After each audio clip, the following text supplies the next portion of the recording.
دوستو، کیا آپ نے کبھی سوچا ہے کہ اس دنیا میں وہ کون سا ایسا خطہ ہے جسے زمین پر جنت کا ٹکڑا کہا گیا ہے، لیکن وہاں کے باسی دہائیوں سے امن کی سرحد کو ترس رہے ہیں؟ ہم کیا چاہتے؟ آزادی۔ اگر کسی قوم سے مٹی کی خوشبو اور اس کی شناخت مانگی جائے تو کیا وہ قوم اس بات کے اوپر خاموش رہے گی یا لڑنے بننے کے لیے تیار رہے گی؟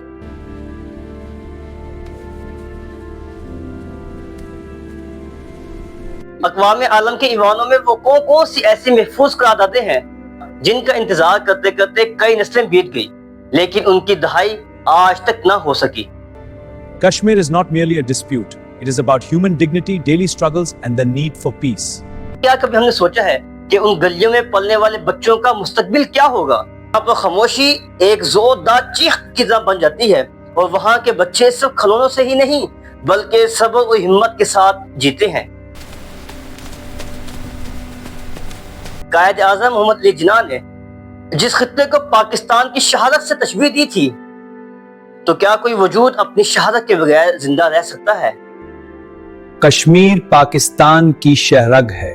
تو دوستو، آئیے جانتے ہیں انہی سوالوں کے وہ جوابات کہ جس کے ذریعے سے پاکستان اور انڈیا کے اندر کئی جنگیں لگ چکی ہیں اور اس خطے کا آج تک کوئی حل نہیں نکل سکا۔ اس دنیا کے نقشے پر ایک ایسا خطہ ہے جسے قدرت نے حسن تو بے مثال دیا، مگر تاریخ نے اسے تقسیم کے رشتے زخم دیے۔ یہ محض زمین کا ٹکڑا ہی نہیں بلکہ بلند و بالا پہاڑوں، یخ بستہ گلیشیئرز اور بہتے دریاؤں کے درمیان گری ایک ایسی کہانی ہے جو دہائیوں سے تشنا ہے۔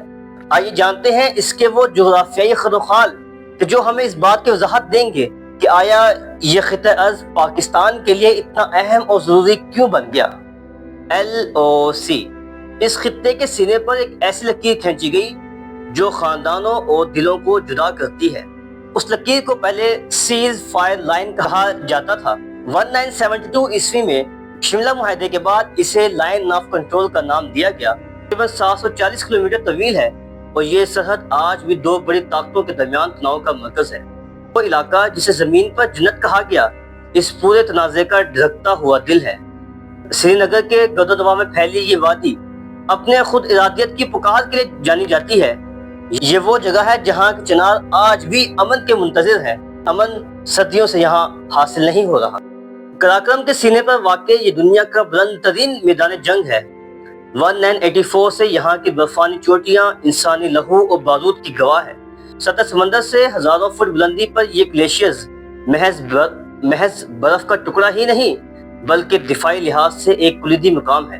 جہلم اور نیلم کے سنگم پر بسا یہ شہر انتظامی اور سیاسی جدوجہد کا استعارہ ہے۔ یہ اس حصے کا دارالحکومت ہے جو پاکستان کے زیر انتظام ہے اور یہاں کی رونقیں آزادی کی طرف سے عبارت ہیں۔ بلند پہاڑوں اور قدیم ثقافت کا امین یہ خطہ اب ایک نئی جغرافیائی حیثیت رکھتا ہے۔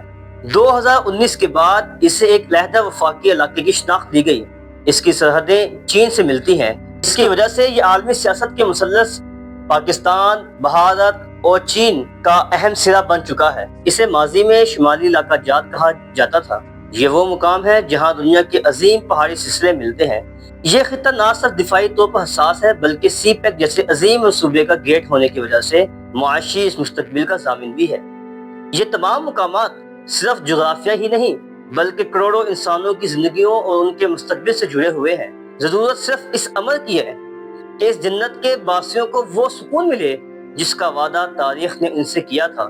1947 عیسوی میں پاکستان اور بھارت کے علیحدہ ہونے کے سبب اس جنت کے ٹکڑے کے مہاراجا نے زبردستی انڈیا کی فوجیں علاقے کے اندر داخل کروائی۔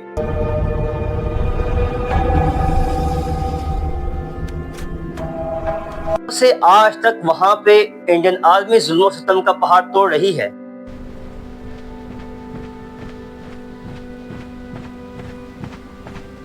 کیا آپ جانتے ہیں کہ اسی وجہ سے 1965 کی جنگ لڑی گئی؟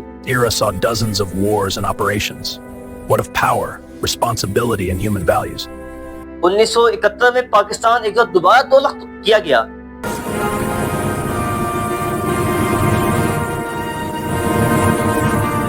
کارگل جنگ لڑی گئی۔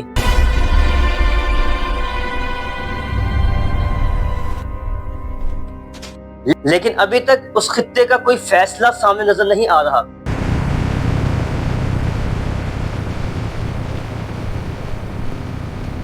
اقوام متحدہ اور سلامتی کونسل اسی معاہدے کے اوپر ابھی تک کوئی عمل نہیں کر رہی۔ کیوں؟ کیونکہ انڈیا پاور میں ہے اور پاکستان کو ہر وہ بات ماننی پڑتی ہے کہ جو امریکہ کہتا ہے۔ Kashmir is not merely a dispute. It is about human dignity, daily struggles, and the need for peace. 2019 میں مودی نے اس کی شناخت کو کھونے کے لیے مکمل کوشش کی اور اس کو انڈیا کا حصہ بنانے کے لیے مکمل تقدو کی۔